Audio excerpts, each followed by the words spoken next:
Mano dura es el pedido que se instala en América Latina por estos días, pero también en Estados Unidos en relación a la lucha contra el narcotráfico. En Estados Unidos, a partir del secuestro y el asesinato de dos de los secuestrados, el Matamoros, 4 norteamericanos que cruzaron, estadounidenses que cruzaron a México secuestrados y 2 de ellos asesinados. El Partido Republicano le reclama a Biden mano dura, que las Fuerzas Armadas, las fuerzas militares intervengan en la contención del narcotráfico. En América Latina pasa algo parecido.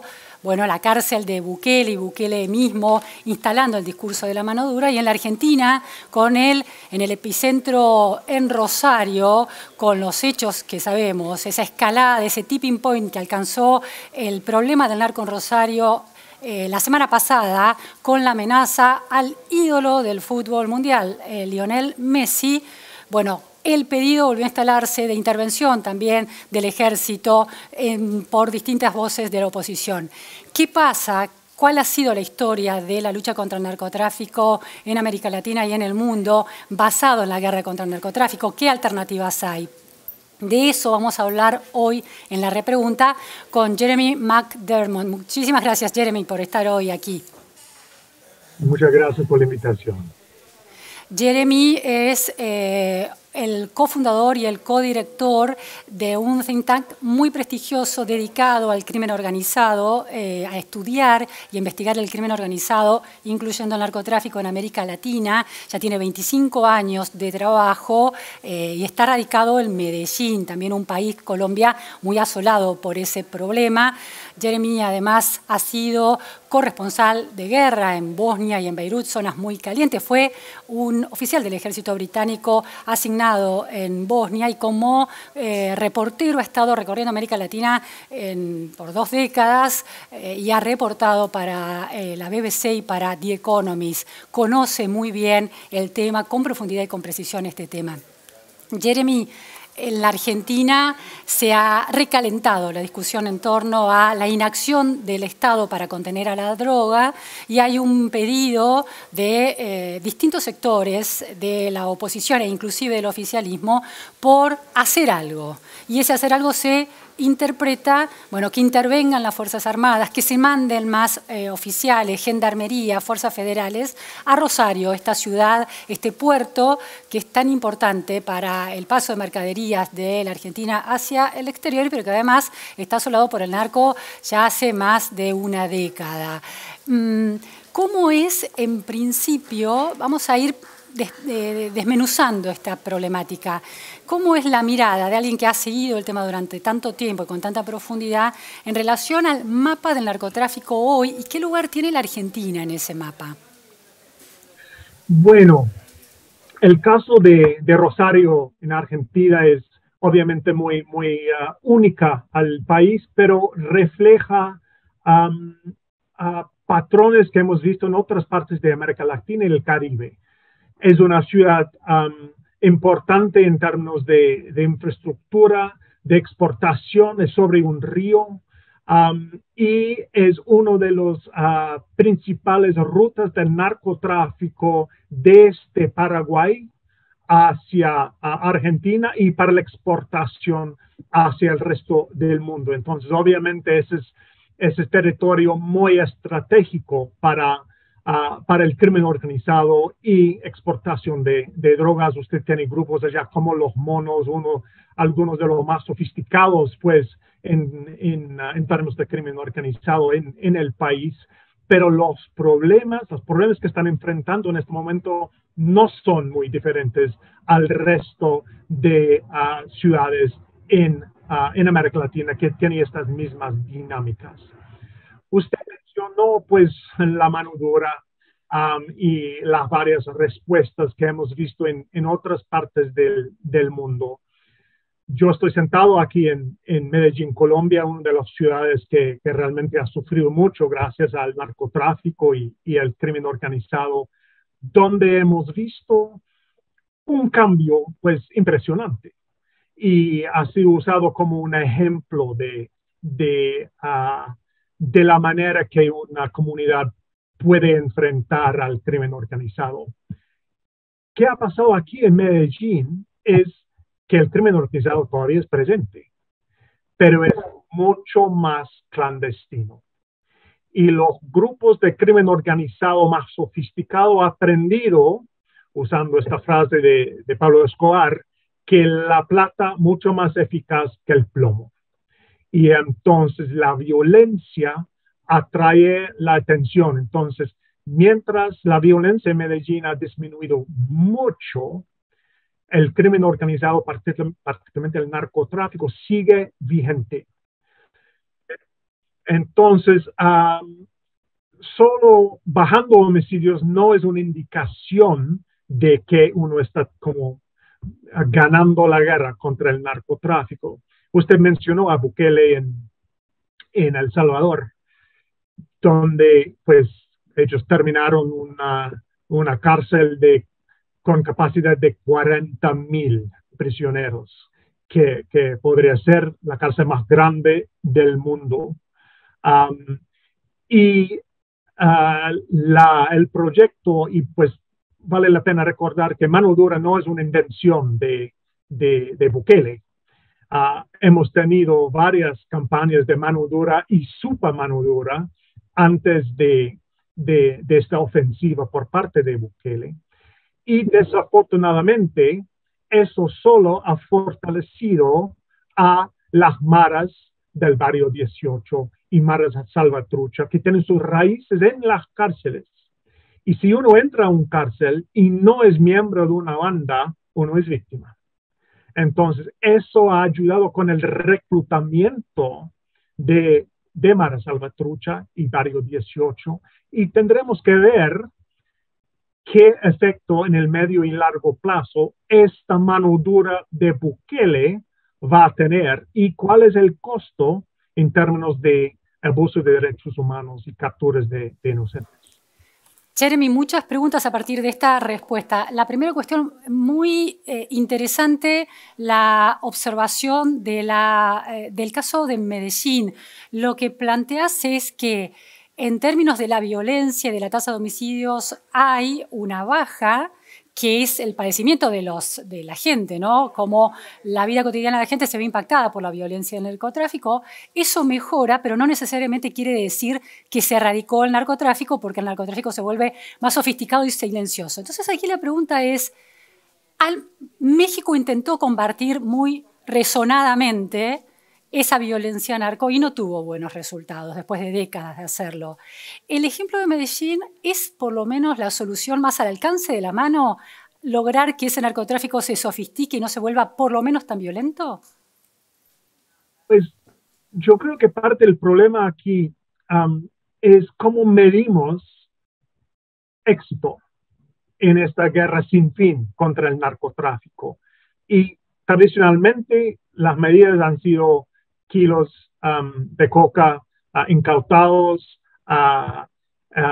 kingpins o señores del narcotráfico capturado, o en el caso de Colombia, Bolivia y Perú, número de hectáreas erradicados, ¿cierto? Yo creo que eso hemos visto que si uno usa estas mediciones, pues la guerra contra el narcotráfico ha sido un fracaso total. Colombia está produciendo más cocaína que nunca en la historia, después de billones de dólares de inversión por parte de Estados Unidos. Entonces, tendremos que cambiar el chip. Y si no podemos acabar con el modelo de prohibición, uno tiene que mirar eso tal vez en la reducción del daño. Daño en términos de homicidios, daños en términos de abuso de derechos humanos, de violencia sexual, de desplazamiento. Esos son todo el daño colateral de narcotráfico en toda América Latina y el Caribe. Entonces, a ver, cambian los indicadores del éxito. Entonces, la reducción del daño es un indicador interesante. No termino de entender, la reducción del daño en términos de vidas humanas, por ejemplo, o de violación de derechos de esas vidas, es un indicador que hay que tener en cuenta antes que la cantidad de hectáreas cultivadas o la cantidad de kilos traficados o la cantidad de incautaciones. Sí, sí, señor, exactamente. Pues porque en este momento de cualquier percepción y cualquier vista, la guerra contra la droga ha fracasado. Hay más droga producida que nunca, hay más diversificaciones de mercados. Por ejemplo, Argentina es uno de los puntos de salida no hacia Estados Unidos, pero hacia Europa y Asia. Y Asia como es un nuevo mercado. Un kilo de cocaína vale más de $100,000 en Australia. Y ese es el precio más alto en el mundo en este momento. Entonces, obviamente, el narcotráfico está apuntando esfuerzos hacia este mercado. De alguna forma es aceptar que la realidad del narcotráfico va a continuar por distintas modalidades, encontrando nuevos mercados, generando nuevas ofertas. Si no es cocaína, serán los opioides, y los estados tienen que por lo menos intentar reducir el impacto violento sobre la población general. Ese sería el objetivo de mínima. Sí, eso para nosotros en Inside Crime es una mucho mejor manera de medir éxito que hectáreas erradicadas, kilos incautados y capturas. Y este debate es qué está pasando en este momento en Colombia, porque usted me imagino sabe que el presidente Gustavo Petro dijo que él no va a participar en la guerra contra la droga, y para él mucho más dañino al pueblo es el petróleo.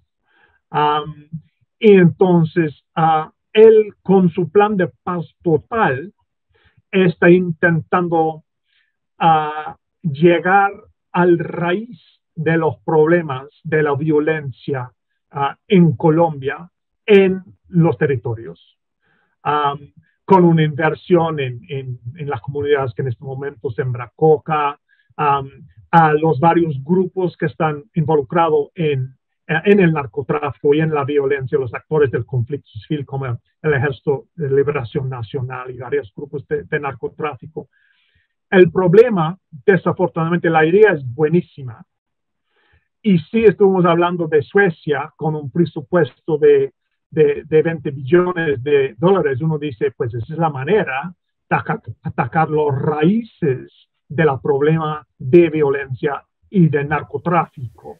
Pero ¿cuáles son esas raíces?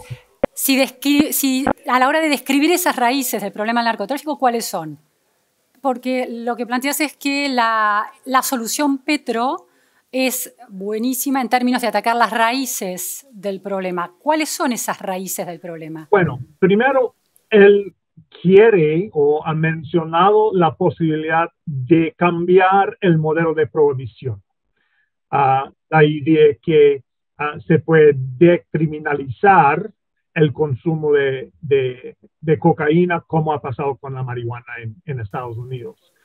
Es decir, que para Petro la existencia de un mercado, de una demanda, es la causa de la existencia de una oferta. Es una de las causas. Porque las ganancias son tan increíbles en un país relativamente pobre como Colombia, con una tradición de conflicto civil, que ha sido como la gasolina al fuego de violencia en Colombia.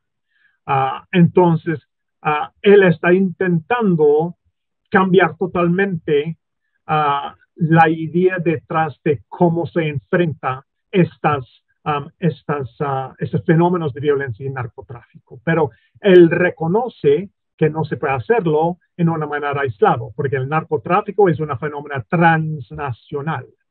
Y uno no puede empezar solo en Colombia, eso tiene que ser algo acordado por la comunidad mundial. Ahora, Jeremy, la frase que generó mucha repercusión, una frase del presidente colombiano Petro en agosto de 2022 decía: es hora de una nueva convención internacional que acepte que la guerra contra las drogas ha fracasado.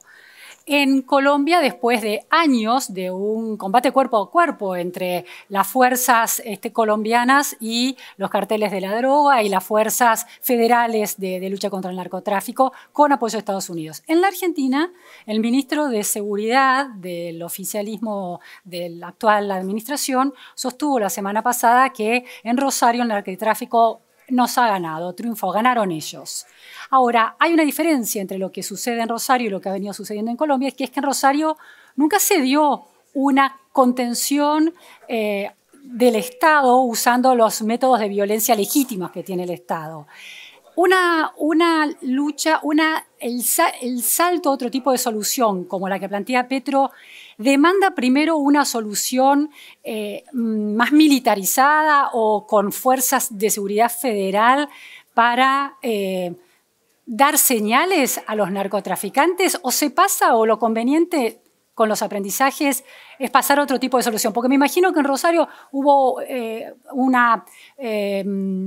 tiroteo a mansalva a 5 niños este fin de semana. El domingo murió un niño de 12 años, fue asesinado, y otros 3, uno de 2 y 2 adolescentes de 13 años terminaron heridos de gravedad e internados. El homicidio de niños, de adolescentes y de jóvenes en Rosario se ha convertido en una cuestión corriente. Entonces, pensar que el Estado va a intervenir y vaya a apoyar esas comunidades y luego viene la cuestión de la seguridad de vida, parece complicado, ¿no?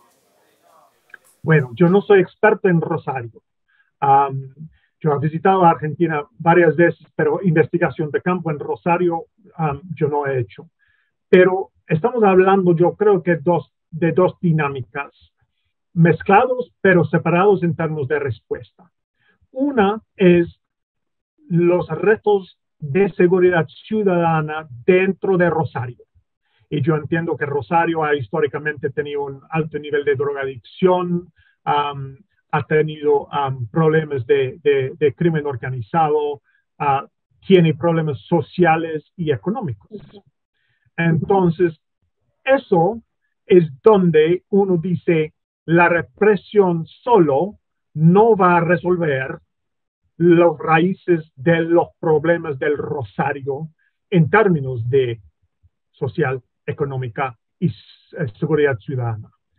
Elemento número 2 es el crimen transnacional de droga que pasa por Rosario, que está fuera, en alguna manera, de los manos solos de las autoridades en Argentina, ¿cierto? Obviamente que puede mejorar su interdicción por el río, por las puertas. Se puede mejorar su inteligencia sobre los vínculos transnacionales entre Rosario y los compradores internacionales y los proveedores de esta Paraguay y Bolivia. Pero, y eso es donde uno dice, bueno, la respuesta de solo law enforcement o la policía es más pertinente con respecto al crimen transnacional que el asunto de seguridad ciudadana dentro de Rosario. Interesante. Es decir, con represión sobre el narcomenudeo de Rosario, es decir, el tráfico de drogas local, solo con represión no alcanza si no se atacan las raíces sociales que alimentan las raíces de drogadicción, de pobreza, de falta de empleo. Ahora, con represión solo no alcanza, pero con ayuda social sola tampoco. Es decir, en términos de lo que el problema local de una ciudad asolada por el narcotráfico, ¿se necesitan las 2 patas? Sí. En muchas partes del mundo ahora, el narcomenudeo, el consumo de droga, está visto como un problema de salud, primero, y de policía, segundo.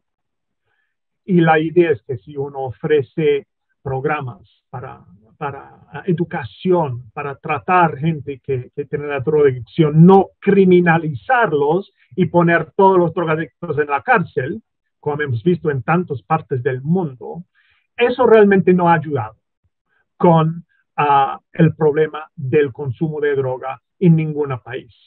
Y eso obviamente es una de las preguntas en El Salvador en este momento.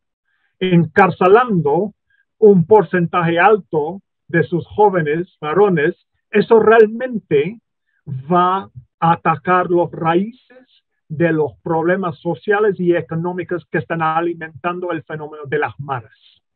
Porque las maras no están involucradas en cocaína o en el narcotráfico internacional. Ese es un problema de seguridad ciudadana dentro de El Salvador. Ajá.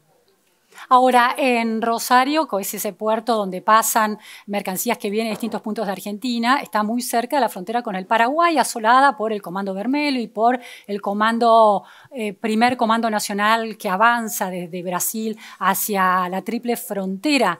Ahí Rosario entonces tiene un triple problema: el tema social, el tema del narco local y además el tema de su ubicación en ese sistema internacional. Entonces la respuesta debe ser triple: social, represiva en lo local para contener la violencia y los asesinatos, y además de inteligencia internacional. Sí, hay una cosa, la cosa transnacional no es algo que Rosario solo puede resolver. Eso está fuera de sus manos. Y usted mencionó Ciudad del Este, triple frontera con Brasil, presencia del PCC y los brasileños. Eso es algo afuera del control de las autoridades de Argentina y de Rosario particularmente. Pero obviamente está alimentando la dinámica de violencia y criminalidad en Rosario. Pero yo creo que vale la pena dividir estos problemas, porque la respuesta es diferente y la represión solo no ha funcionado en ninguno de estos escenarios. Quedó clarísimo.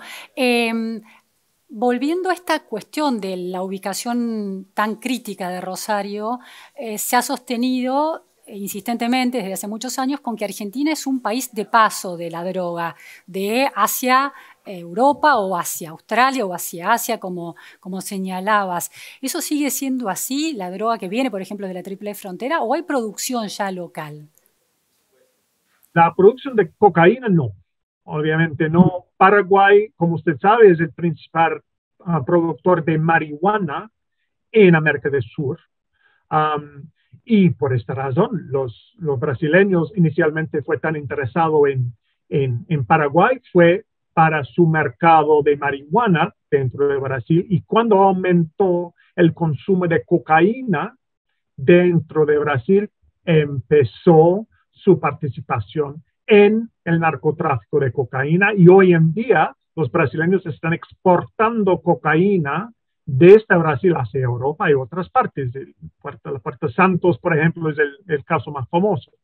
El problema para Argentina, para Chile, para Uruguay y otros países que no han sufrido tanto el narcotráfico hasta ahora, es que cualquier contenedor que sale de Santos en Brasil, de Cartagena o Buenaventura en Colombia, de una vez está requisado por las autoridades. Es como una bandera roja para cualquier autoridad y cualquier puerta en el mundo. Hoy hay un contenedor de fruta llegando de Colombia. De una, manda a la gente para revisarlo.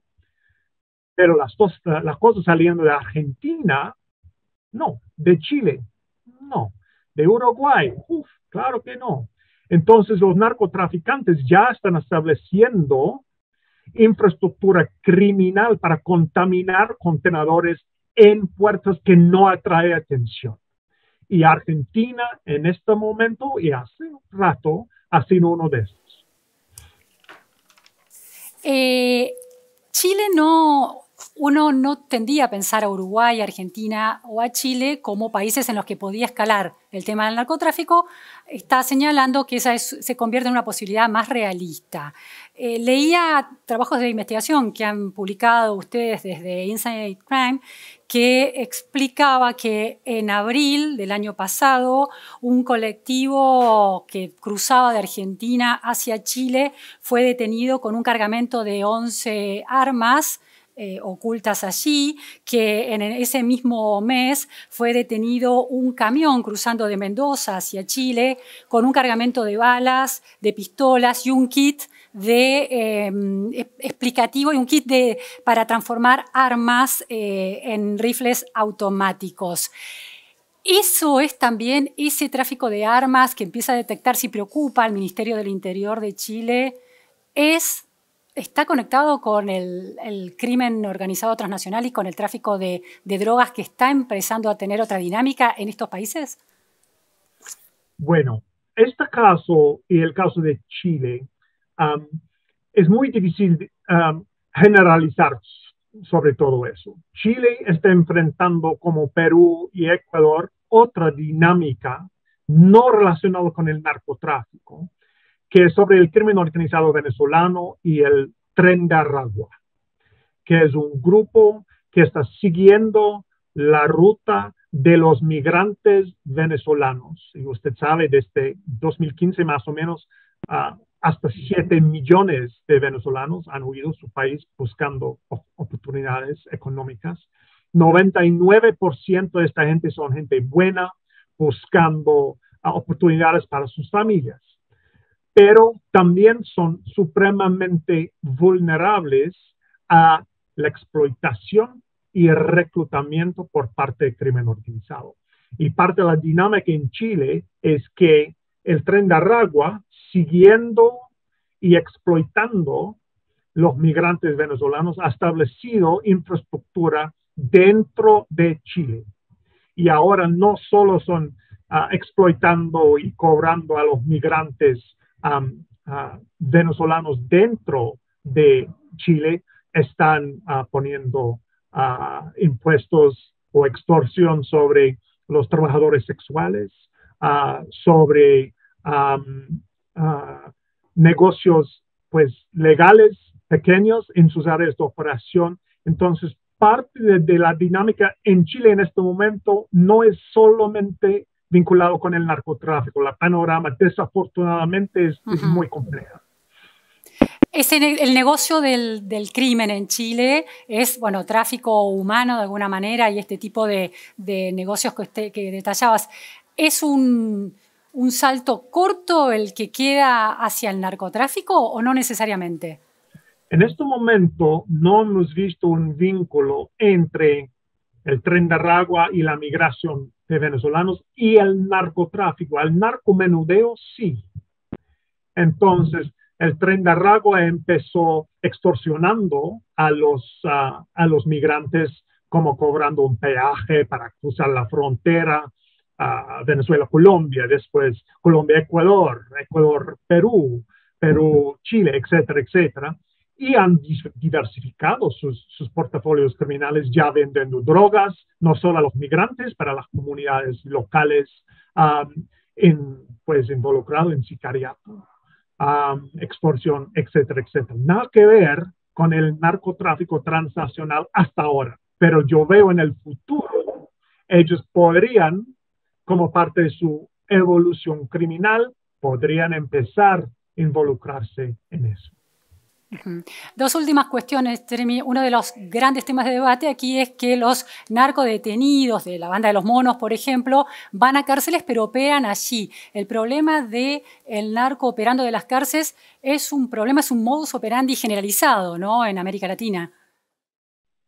Pues sí, y también muchos de los grupos más poderosos de crimen organizado tienen sus raíces y sus jefes dentro de los cárceles. Entonces hemos mencionado el PCC y Comando Caramelo en Brasil, nacidos en las cárceles, Maras en Centroamérica, nacido en cárceles de Estados Unidos y de El Salvador. Y eso es siempre como, es como la escuela de crimen organizado, porque los contactos hechos en los cárceles muchas veces se convierten en alianzas criminales transnacionales. Un ejemplo, el Ochoa, uno de los Ochoa del cártel de Medellín y uno de los Rodríguez Orejuela de Cali fue capturado en España, pasó un rato en la cárcel allá y hicieron una alianza con la mafia de Galicia. y eso abrió el narcotráfico hacia Europa. Lo mismo está pasando en todas partes en este momento en América Latina.